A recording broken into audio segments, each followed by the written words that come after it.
시대별로 젊은 층이 많이 쓰는 온라인 플랫폼이 바뀌어왔죠. 나만의 감성으로 꾸미는 싸이월드가 있었고 페이스북, 인스타그램, 트위터, 현 X 이외에 음성 기반의 클럽하우스, 메타버스 소셜미디어인 인디도 반짝 인기가 있었는데요. 요즘 MZ 사용자가 많이 늘어나고 있는 플랫폼이 있다고 해서 봤더니 다름 아닌 블로그더라고요. 2022년을 기준으로 새로운 블로거 중 76%가 10대부터 20대 그리고 30대였다고 해요. 배우 한소희, 아이돌 혜성, 개그맨 이정수 등 연예인들도 블로그를 통해 일상을 기록하고 있습니다. 블로그가 전에는 전문 블로거가 쓰는 마케팅을 위해 사용되는 거 조금은 이런 약간 상업적인 냄새가 많이 나는 이미지들이 있었잖아요. 근데 제가 공부를 해보니까요, 요즘 힙스터들이 쓰는 블로그 글은 검색창에 이게 검색이 되겠어? 안 나올 것 같은데 싶은 그런 제목으로 일상 사진도 올리고 또 짤막한 글을 적어서 기록하는 등 꽤나 다른 그런 차이점들이 있었습니다. 올단 줄만 알았던 블로그, 저는 진짜 블로그는 다 간 거라고 생각했었는데, 그런데 왜 이 시점에 MZ세대는 블로그에 갑자기 빠지게 된 걸까요?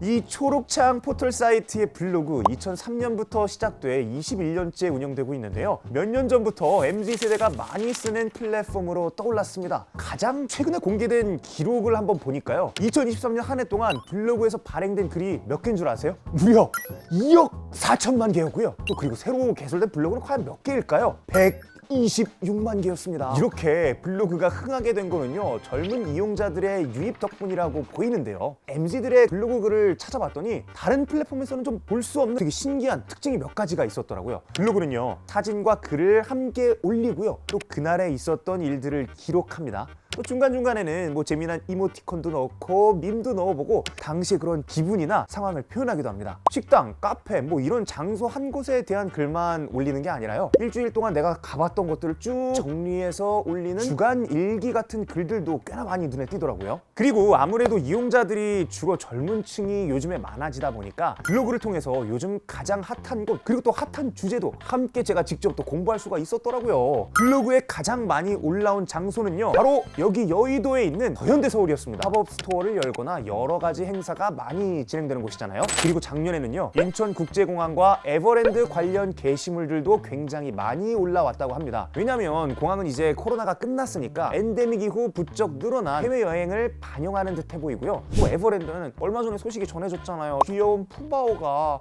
또 그 가족들을 함께 보기 위해서 또 많은 분들이 가다 보니까 많아진 게 아닌가, 이런 추측이 있습니다. 앞서서 제가 말씀드렸잖아요, 유명한 연예인들도 블로그를 이용하고 있었는데요. 다이소 공주놀이set 폴더폰과 줄 이어폰, 그 외에 여러 가성비 있는 손민수템을 유행시킨 힙한 배우 한소희, 블로그에서도 특유의 감성과 따뜻함이 묻어나는 글들로 또 팬들과 소통하고 있었더라고요. 또 그룹 배노의 멤버 혜성의 블로그는요, 진짜 감성적이면서도 이게 또 꽤 재밌어가지고 굉장히 유명해져서 블로그 보다가 입덕했다, 블로그 보다가 팬이 됐다라는 분들까지 있더라고요. 개그맨 이정수 씨는요, 재밌는 일상글을 자주 또 꾸준하게 올려서 이달의 블로그에 선정되기도 했답니다. 사실 지금보다 앞선 10년 전쯤에 연예인들의 블로그 붐이 있었거든요. 다름 아닌 속일때 이효리 블로그에 영향이 컸었는데, 블로그 글을 통해 제주 일상을 공개하면서 자주 먹는 음식인 렌틸콩이 유행하기도 했었죠. 지금은 글이 올라오고 있지는 않지만 이효리 이후 슈퍼주니어, 김희철, 아이비, 레인보우 지숙 등 블로그를 하는 연예인들이 꽤 많았습니다. MZ세대가 21년이나 된 블로그에 빠지게 된 이유가 과연 뭘까요? 네이버 블로그 관계자의 인터뷰를 또 제가 찾아봤더니 젊은 이용자들이 계속 늘어나고 있는 이유가 다른 플랫폼에는 없는 느슨한 연대감 때문인 것 같다고 말하더라고요. 남들에게 좀 보여지는 것을 위주로 게시하고 또 분단위로 일상을 공유하는 기존 플랫폼에 아무래도 피로감을 느끼던 이용자들이 다른 사람들의 반응에 크게 신경 쓰지 않고 그냥 내가 하고 싶은 이야기, 나 자체를 보여주고 기록하고 또 저장할 수 있는 블로그로 눈을 돌리게 됐다는 거죠. 유튜브, 틱톡에 익숙한 요즘 젊은 층에게 오히려 블로그가 힙하게 느껴진다는 분석도 있었고요. 또 텍스트 기반 플랫폼이라 진입 장벽이 조금은 낮다는 점도 MZ세대가 블로그에 빠지게 된 이유 중 하나라고 합니다.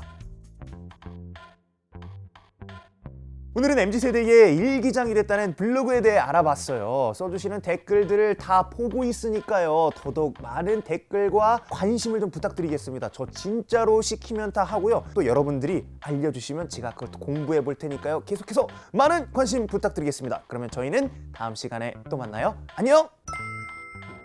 MZ 아재이자 또 뜨고 싶은 아나운서인 제가 그냥 또 이걸 지나칠 수가 없었잖아요. 제목부터가 맞긴 해. 뜨아 뜨거운 아메리카노? No! 뜨고 싶은 아나운서. 사실 커피는 주로 드립 커피를 마시지 드립을 쳐야 하니까.